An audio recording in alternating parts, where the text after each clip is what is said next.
भारतीय मूल की अमेरिकी अंतरिक्ष यात्री सुनीता विलियम्स 19 मार्च को अंतर्राष्ट्रीय अंतरिक्ष स्टेशन से पृथ्वी पर लौटेंगी और लंबे इंतजार के बाद शुक्रवार को स्पेसएक्स के रॉकेट फॉल्कन 9 ने भारतीय समय के अनुसार सुबह 4:30 बजे सफलतापूर्वक उड़ान भर ली है। इसे अमेरिकी अंतरिक्ष एजेंसी नासा ने फ्लोरिडा के कैनेडी स्पेस सेंटर से लॉन्च किया है और इस मिशन को क्रू 10 का नाम दिया गया, जिसमें क्रू ड्रैगन कैप्सूल के साथ 4 सदस्यीय दल अंतर्राष्ट्रीय अंतरिक्ष स्टेशन के लिए रवाना हुए। सुनीता विलियम्स और उनके साथी अंतरिक्ष यात्री बुच विल्मोर ने 9 महीने से आईएसएस पर फंसे हुए थे। दरअसल उनके स्पेसक्राफ्ट में तकनीकी खराबी आ गई थी, जिसके कारण उनकी वापसी में देरी हुई और अब अमेरिका के राष्ट्रपति डोनाल्ड ट्रंप ने इस मिशन के लिए स्पेसएक्स के सीईओ एलॉन मस्क से सुनीता विलियम्स और बुच विल्मोर की पृथ्वी पर वापसी लाने का फैसला लिया, कार्य सौंप दिया था। ऐसे में ट्रंप ने सोशल मीडिया पर लिखा कि बाइडेन प्रशासन ने इन दोनों अंतरिक्ष यात्रियों को अंतरिक्ष में छोड़ दिया था और अब मस्क उनकी सुरक्षित वापसी सुनिश्चित करेंगे। मस्क ने इस पर प्रतिक्रिया देते हुए कहा कि वो उसे जल्द ही पूरा करेंगे। तो अब जल्द ही अंतरिक्ष में वापस आ सकती हैं सुनीता विलियम्स। 9 महीने का ये इंतजार था। अंतरिक्ष से वापसी करेंगी सुनीता विलियम्स। स्पेसएक्स ने वापस लाने का मिशन लॉन्च कर दिया है। सुनीता विलियम्स को वापस लाने के लिए अब रॉकेट रवाना कर दिया गया है। फॉल्कन 9 ने अंतरिक्ष के लिए उड़ान भरी है। अंतरिक्ष यान में 4 अंतरिक्ष यात्री भेजे गए हैं और सुनीता विलियम्स और बुच विल्मोर वापस आएंगे। 9 महीने का लंबा इंतजार, जिसके बाद स्पेस स्टेशन में सुनीता विलियम्स जो कि फंसी हुई थी, अब उनकी वापसी आने की खबरें सामने आ रही हैं। जून 2024 को अंतरिक्ष में ये दोनों गए थे। सुनीता विलियम्स 19 मार्च को अंतरिक्ष से रवाना होंगी। ट्रंप ने विलियम्स को वापस लाने की जिम्मेदारी अब एलॉन मस्क को सौंप दी है। स्पेसएक्स ने इसकी जिम्मेदारी उठाते हुए अब वापसी का पूरा प्लान तैयार कर लिया है। रॉकेट फॉल्कन जो कि अब रवाना हो चला है, कैनेडी स्पेस सेंटर से रवाना हुआ है और अब जल्द ही सुनीता वापस लौटेंगी। 9 महीने के इंतजार के बाद टेक्निकल फॉल्ट की वजह से 9 महीने से वो स्पेस में अटकी हुई थी और अब आखिरकार फाइनली उनकी और उनके साथी की वापसी यहां पर सुनिश्चित कर ली गई है और खुद ट्रंप ने इसकी जिम्मेदारी उठाई है। तो जल्द ही अब वापसी होने वाली है सुनीता विलियम्स की। और किस लिए वो फंसी थी, क्या कुछ हुआ था, ये आपको समझाने की कोशिश करेंगे ग्राफिक्स के जरिए। 9 महीने से स्पेस स्टेशन पर वो फंसी हुई थी। 9 महीने का ये लंबा इंतजार जो कि अब आखिरकार खत्म होने वाला है। बुच विल्मोर भी सुनीता विलियम्स के साथ ही थे। बुच विल्मोर जो कि उनके साथ ऊपर गए थे और जून 2024 में इंटरनेशनल स्पेस स्टेशन ये लोग गए थे और जहां पर ये अटक गए थे। दोनों ही 8 दिन के मिशन पर अंतरिक्ष गए थे। आप देखिए 8 दिन का मिशन था जो कि 9 महीने के मिशन में तब्दील हो गया। स्टार लाइनर अंतरिक्ष यान से इन्होंने उड़ान भरी थी, जिसमें तकनीकी फॉल्ट्स हो गए थे। स्टार लाइनर नाम और स्पेस स्टेशन के पास ही अंतरिक्ष यान में खराबी आ गई थी, टेक्निकल फॉल्ट्स आ गए थे, जिसके बाद यान को दिशा देने वाले 5 थ्रस्टर्स थे जो कि बंद हो गए थे। इन थ्रस्टर्स के बंद होने की वजह से टेक्निकल फॉल्ट्स अराइज हुए और दोनों को वापस लाने की कई कोशिशें की गई, लगातार कोशिशें की गई, लेकिन ये नाकाम होते चले गए। और स्पेस स्टेशन के बारे में भी आपको बताते हैं। स्पेस स्टेशन आखिर होता क्या है? अंतरिक्ष में एक प्रयोगशाला बनाई जाती है। रूस, फ्रांस समेत 18 देश हैं जिन्होंने मिलकर इसको बनाया था और ऐसे में पृथ्वी के चारों ओर चक्कर ये लगातार रहता है। ये स्पेस स्टेशन चारों ओर चक्कर लगाता है पृथ्वी के। पृथ्वी से 330 किलोमीटर से 425 किलोमीटर की ऊंचाई पर ये चक्कर अब भी लगा रहा है। करीब 90 मिनट में पृथ्वी का ये एक पूरा चक्कर लगा लेता है। 90 मिनट में पूरा चक्कर। ऐसे में 2 नवंबर 2000 को पहली बार अंतरिक्ष यात्री यहां पर पहुंचे। 2011 में पूरी तरीके से ये बनकर तैयार हुआ और एक साथ 6 अंतरिक्ष यात्री इसमें रह सकते हैं। निर्माण में करीब आपको बताएं 15,000 करोड़ डॉलर की लागत लगती है और यहीं पर गई थी वो। कब से लेकर स्पेस में वो कब तक फंसी थी, आइए ये भी आपको समझाने की कोशिश करें। क्या कुछ समय रहा? 6 जून 2024 को स्पेस स्टेशन वो पहुंची थी।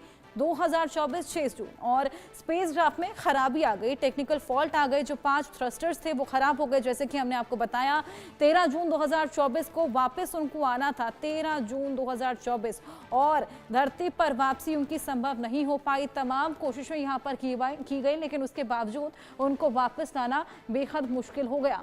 ऐसे में अब आखिरकार जब ट्रंप ने इसकी जिम्मेदारी एलॉन मस्क को सौंप दी है, जो टेक्निकल फॉल्ट थी उनको भी ठीक कर लिया गया है। लगातार कोशिशें यहां पर सुनीता विलियम्स की वापसी की जा रही है। फाल्कन 9 रॉकेट जिसको लॉन्च कर दिया गया है और अब जल्द ही सुनीता विलियम्स की वापसी सुनिश्चित कर ली जाएगी और इसकी जिम्मेदारी अब खुद एलॉन मस्क अपने हाथ में ले चुके हैं। 6 जून 2024 को वो स्पेस स्टेशन पहुंची थी। आप खुद अंदाजा लगाइए कितने लंबे समय से वो फिलहाल स्पेस में है। अब तमाम कवायदों के बाद आखिरकार उनकी वापसी होगी। मिलिंद राज वैज्ञानिक और सूर्य प्रकाश वैज्ञानिक हमारे साथ जुड़ चले हैं। बहुत स्वागत है आप दोनों का।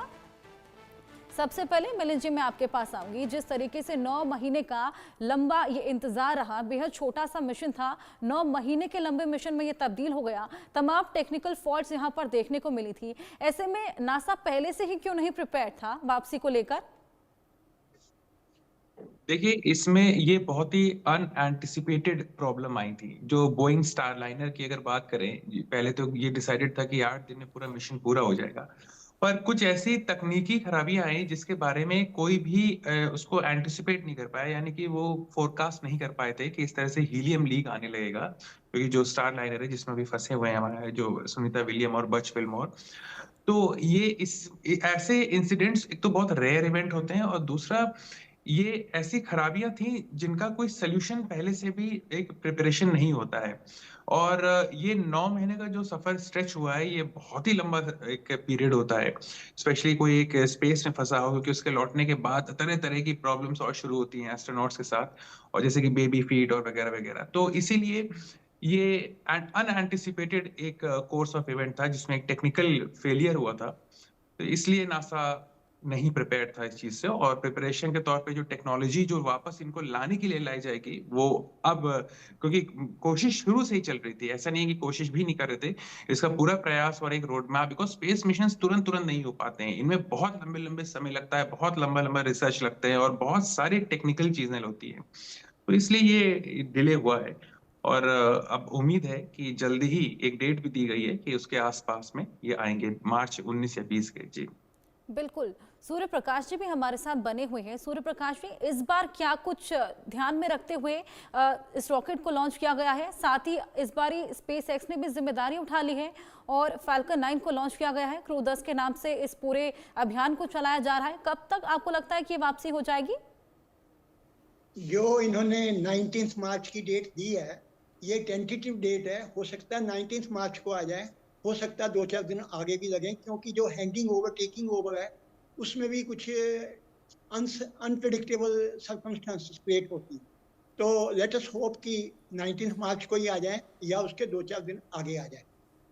अब प्रश्न ये पैदा होता है कि ये जो वहाँ पर एस्ट्रोनॉट्स हैं, उनके स्पेस में 9 महीने रहने से या लंबा रहने से उनके अंदर जो मानसिक और शारीरिक और यहाँ तक कि उनके डीएनए तक जो एडवर्स इम्पैक्ट हो रहे हैं, उसको देखते हुए हमें इस चीज़ का मूल्यांकन दोहरा करना पड़ेगा कि ये जो स्पेस स्टेशन के अंदर रिसर्च लैब बनाई है, स्पेस स्टेशन के अंदर लॉन्ग स्टे करने का हमने एक प्रोजेक्ट चलाया है, क्या ये आज से 10-20 साल के बाद इसको वाइंड अप तो नहीं करना पड़ेगा? आपको याद होगा 1969 में अपोलो मिशन जब चांद पे उतरा, आज 2025 हो गया है। वो जो अपोलो मिशन चांद के थे उनमें कोई सबस्टेंशियल प्रोग्रेस नहीं हुई। हम लोग जब शुरुआत करते हैं तो बड़ी थ्रिल होती है, बड़ा एंथुसिज्म होता है, मगर बाद में जाके पता लगता है कि दूरगामी उसके अंदर कुछ ऐसी सीरियस प्रॉब्लम्स आती हैं, लेने के देने पड़ जाते हैं। हमें बहुत वैल्यूएबल और बहुत ही जिसको कहते हैं कि हाई वाले प्रोजेक्ट जो हैं कभी कभी अबंडन करने पड़ते हैं। जो ये सेल्फ इंफ्लिक्टेड इंजरी हो रही है एस्ट्रोनॉट्स के साथ, आप देखते हैं कि उनके दिमाग के ऊपर असर आ रहा है, उनकी बैलेंसिंग शक्ति खत्म हो रही है, उनकी हड्डियों के अंदर असर आ रहा है। इसको देखते हुए ये देखना पड़ेगा कि हमने खोया कितना और गंवाया कितना। क्या ये सस्टेनेबल प्रोजेक्ट है? ये इंटरनेशनल स्पेस स्टेशन चाइना ने भी लॉन्च कर दिया है, इनका तो 18 कंट्रीज का ऑलरेडी है। 50 साल के बाद इसका फ्यूचर क्या होगा ये वक्त बताएगा।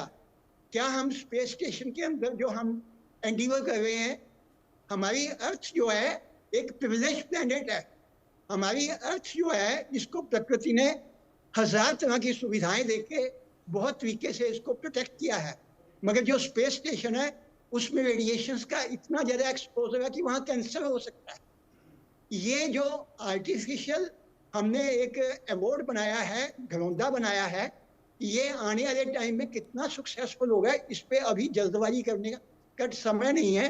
अगर कैंसर रेडिएशन से होता है, डीएनए चेंज होता है, हमारी हड्डियों की डेंसिटी चेंज होती है, हमारे रिफ्लेक्सेस फेल हो जाते हैं, तो क्या हम ये हठ योग कर रहे हैं?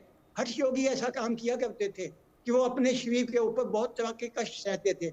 ये जो हठ योग की प्रक्रिया कर रहे हैं, ये कितने दिन तक चलेगी, ये देखना बाकी है। बिल्कुल, ये बेहद बड़ा सवाल है सूर्य प्रकाश जी। मिलिंद, मैं आपके पास वापस आऊंगी।